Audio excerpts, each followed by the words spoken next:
کسی نے کیا خوب کہا ہے کہ بھوکے رہتے تھے خود اوروں کو کھلا دیتے تھے، بھوکے رہتے تھے خود اوروں کو کھلا دیتے تھے، کتنے صابر تھے محمد کے گھرانے والے صلی اللہ علیہ وسلم۔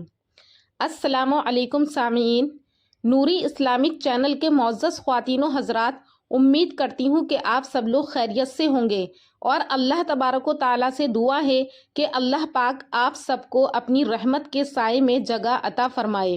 ہمارا آج کا موضوع حضرت بی بی فاطمہ رضی اللہ تعالیٰ عنہا اور ان کی افطاری کے بارے میں ہے کہ اس واقعے کی کیا حقیقت ہے اور یہ واقعہ کتنا حدیث سے ثابت ہے۔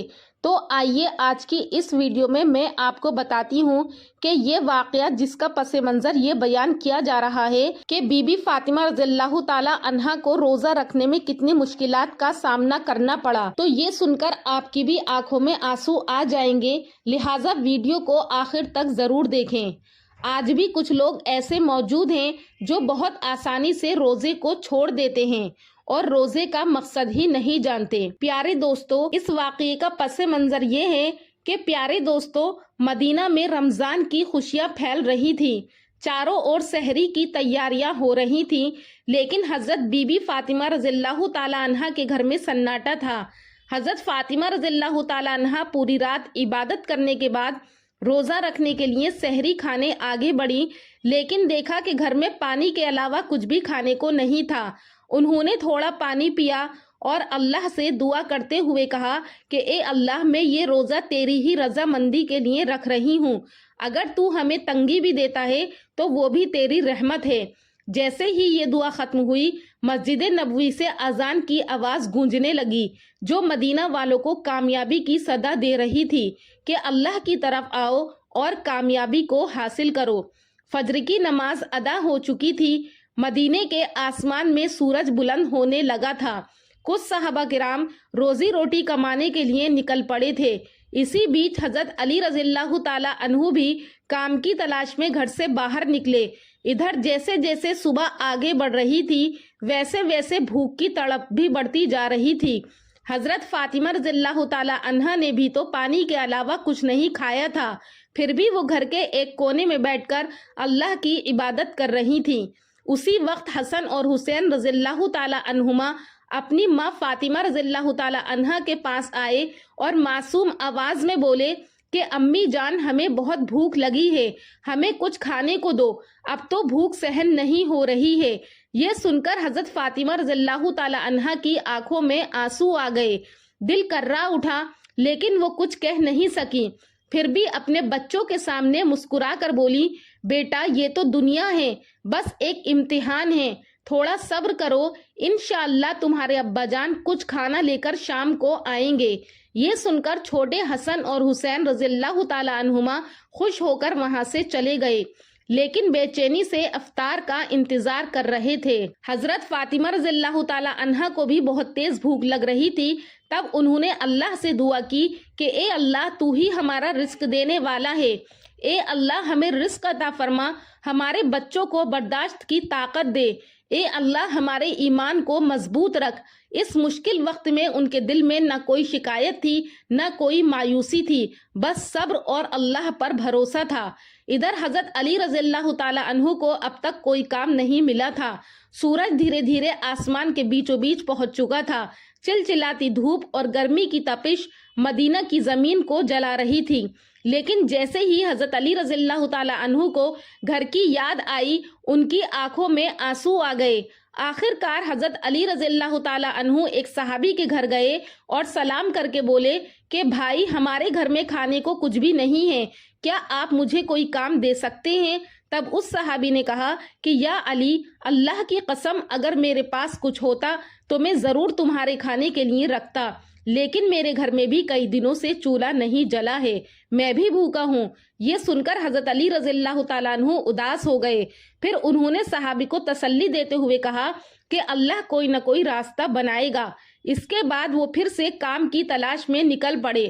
کچھ دور جانے کے بعد ان کے دل میں خیال آیا کہ شہر کے کنارے ایک امیر ویاپاری رہتا ہے، اگر میں اس کے پاس جاؤں تو شاید کوئی کام مل جائے۔ یہ سوچ کر اس امیر آدمی کے گھر کی اور کی طرف بڑھنے لگے۔ ادھر حضرت فاطمہ رضی اللہ تعالیٰ عنہ دروازے پر کھڑی حضرت علی رضی اللہ تعالیٰ عنہ کے لوٹنے کا انتظار کر رہی تھی۔ ان کی آنکھیں آنسوؤں سے بھری ہوئی تھی۔ ٹھیک اسی وقت چھوٹے حسن اور حسین رضی اللہ تعالیٰ عنہما اپنی ماں کے پاس آئے اور آ کر کہا کہ امی جان، ابا جان کب گھر آئیں گے؟ یہ سن کر حضرت فاطمہ رضی اللہ تعالیٰ عنہ کا دل درد سے بھر اٹھا۔ ان کی آنکھوں میں آنسو آ گئے، لیکن پھر بھی انہوں نے اپنے بچوں کو دلاسا دیتے ہوئے کہا، بیٹا تھوڑا صبر کرو، یقیناً اللہ ہماری مدد کرے گا۔ ادھر حضرت علی رضی اللہ تعالیٰ عنہ اس امیر آدمی کے گھر پہنچے اور سلام کر کے بولے کہ بھائی، کیا آپ کے پاس کوئی کام ہے؟ میں کام کرنا چاہتا ہوں۔ امیر آدمی کچھ دیر چپ رہا، پھر بولا کہ ہاں، میرے کھجور کے باغ ہیں، کچھ کام ہے، تم وہاں کچھ گھنٹے کام کر سکتے ہو، لیکن میری ایک شرط ہے، میں تمہیں مزدوری کے بدلے پیسے نہیں دے سکتا، لیکن میں تمہیں کچھ کھجور دے سکتا ہوں۔ حضرت علی رضی اللہ تعالیٰ عنہ کو اپنے گھر کی بھوک اور مشکلوں کا خیال آیا، جس سے ان کا دل کانپ اٹھا اور آنکھوں میں آنسو آ گئے۔ انہوں نے فوراً اس کام کو کرنے کے لیے حامی بھر دی۔ اس کے بعد حضرت علی رضی اللہ تعالیٰ عنہ کھجور کے باغ میں کام کرنے لگے۔ انہوں نے سارا کام اکیلے پورا کر دیا۔ اس طرح کئی گھنٹے بنا رکے کڑی محنت کرنے کے بعد وہ پھر اس امیر آدمی کے پاس گئے اور کہا کہ میں نے کام پورا کر دیا ہے، اب میری مزدوری ادا کریں۔ تب اس امیر آدمی نے کچھ کھجور حضرت علی رضی اللہ تعالیٰ عنہ کے ہاتھوں میں رکھ دی۔ کھجور پا کر وہ بہت خوش ہوئے اور اللہ کا شکر ادا کرتے ہوئے بولے، اے اللہ، تو ہی ہمارا رزق دینے والا ہے، اگر تو ہمیں آزمانا چاہتا ہے تو ہم صبر کریں گے، لیکن ہمارے ایمان کو مضبوط رکھ۔ یہ کہتے ہوئے بہت تیزی سے گھر کی اور روانہ ہو گئے۔ ادھر جب حضرت علی رضی اللہ تعالیٰ عنہ گھر کے قریب پہنچے، تب مدینے کا آسمان گہرے لال رنگ میں رنگ چکا تھا، سورج پشچم کی اور جھک رہا تھا، چاروں اور افطار کی تیاریاں چل رہی تھی۔ اسی وقت تھکے ہوئے جسم کے ساتھ حضرت علی رضی اللہ تعالیٰ عنہ گھر میں داخل ہوئے اور اسی وقت مسجد نبوی کی اذان کی آواز دور سے گونجنے لگی۔ گھر میں افطار کے لیے صرف کچھ کھجور اور پانی تھا، لیکن پھر بھی گھر اللہ کی رحمت سے بھر گیا۔ سب ایک ساتھ افطار کے لیے بیٹھے۔ جیسے ہی افطار کرنے والے تھے، تبھی ایک بھکاری باہر کھڑا ہو کر کہنے لگا، اہل بیت، میں نے پورا دن کچھ نہیں کھایا، بھوک اور سہن نہیں ہو رہی ہے، مجھے کچھ کھانے کو دے دیں۔ حضرت فاطمہ رضی اللہ تعالیٰ عنہ کا دل بہت ہی نرم تھا۔ انہوں نے اپنی تکلیف کی پرواہ کیے بنا کہا کہ اے میرے سرتاج، ہمارا افطار اس بھکاری کو دے دیجئے۔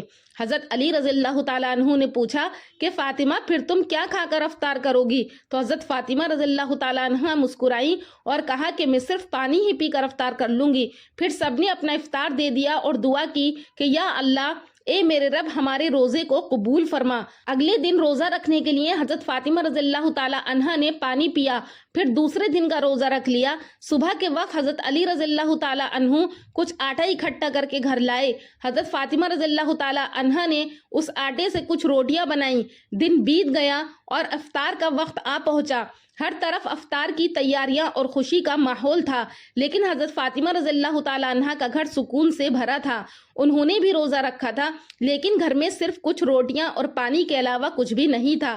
پھر بھی اس گھر میں صبر اور سخاوت کا انوکھا منظر دیکھنے کو ملا۔ چھوٹے حسن اور حسین رضی اللہ تعالیٰ عنہما اور حضرت علی رضی اللہ تعالیٰ عنہ گھر واپس آئے۔ سب نے ایک ساتھ افطار کرنے کے لیے بیٹھنے کی تیاری کی۔ جیسے ہی وہ کھانے والے تھے، تبھی باہر سے ایک فقیر کی آواز آئی کہ اے اہل بیت، میں 3 دن سے بھوکا ہوں، میں نے سنا ہے کہ تم اللہ کی راہ میں دیتے ہو، اگر تمہارے پاس کچھ کھانے کو ہو تو مجھے بھی دے دو، میں بھوک کی شدت محسوس کر رہا ہوں۔ پھر یہ آواز سن کر حضرت فاطمہ رضی اللہ تعالیٰ عنہ نے کہا کہ علی، ہماری روٹیوں کو اس بھوکے آدمی کو دے دیجئے۔ حضرت علی رضی اللہ تعالیٰ عنہ نے پوچھا، فاطمہ، پھر تم کیا کھاؤ گی؟ حضرت فاطمہ رضی اللہ تعالیٰ عنہ نے مسکرا کر کہا، اگر مجھے بھوک لگتی ہے تو وہ بھی بھوک کی تکلیف میں تڑپ رہا ہے، ہم اس دنیا کے سکھ کے لیے پیدا نہیں ہوئے۔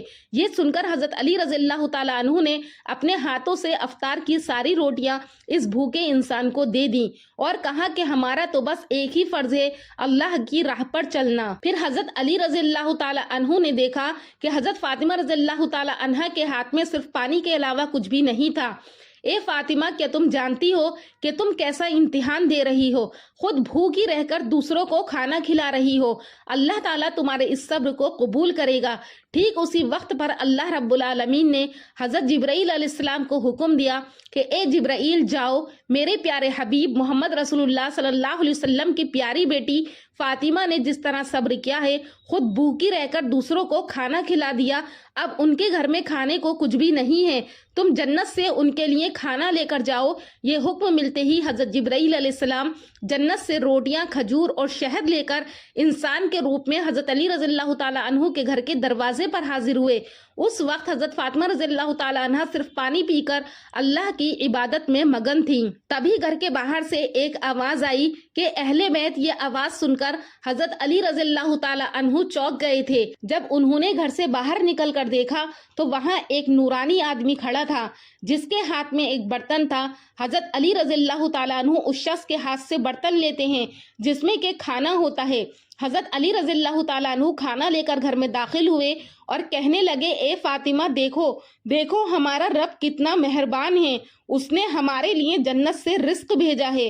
یہ سن کر حضرت فاطمہ رضی اللہ تعالیٰ عنہ وہاں آئیں اور اس کھانے کو دیکھ کر سجدے میں گر گئیں۔ ان کی آنکھیں محبت سے اس برتن کی طرف دیکھ رہی تھیں اور دل میں کہہ رہی تھیں اے اللہ تو کتنا رحیم ہے۔ انہیں سمجھ میں آ گیا کہ یہ کوئی عام کھانا نہیں ہے، اتنی نرم روٹیاں ہوں، کھجور اور شہد، یہ تو اللہ کی رحمت ہے۔ حضرت فاطمہ رضی اللہ تعالیٰ عنہ سمجھ گئیں کہ ان کے گھر میں اللہ کی طرف سے جنت کا کھانا آیا۔ سبحان اللہ۔ دوستو یہی واقعہ ہے جو آج کل حضرت فاطمہ رضی اللہ تعالیٰ عنہ کی سحری اور حضرت فاطمہ رضی اللہ تعالیٰ عنہ کی افطاری کے واقعے سے مشہور ہو رہا ہے۔ اس واقعے کی حقیقت کے بارے میں آپ کو بتاتی ہوں کہ یہ روایت من گھڑت روایات میں سے ہے، اس لیے کہ اس کی سند میں یعنی اس واقعے کو جس راوی ازبق بن نباتہ نے بیان کیا ہے اور محمد بن کثیر اور ابو عبداللہ سمرقندی ان راویوں نے اس واقعے کو بیان کیا ہے تو یہ انتہائی کمزور راوی ہیں جن کے بارے میں محدثین کا کلام کافی سخت ہے۔ اس واقعے کو بیان کرنے والا راوی ازبق بن نباتہ، اس کے بارے میں یحییٰ بن معین کہتے ہیں کہ اس راوی کی کوئی حیثیت نہیں ہے، اور اس واقعے کے دوسرے راوی محمد بن کثیر کے بارے میں امام احمد بن حنبل کا کہنا ہے کہ ہم نے اس راوی کی روایات کو جلا ڈالا ہے، تو لہٰذا اس بات سے یہ ثابت ہوا کہ یہ واقعہ من گھڑت ہے اور کسی معتبر حدیث سے ثابت نہیں ہے۔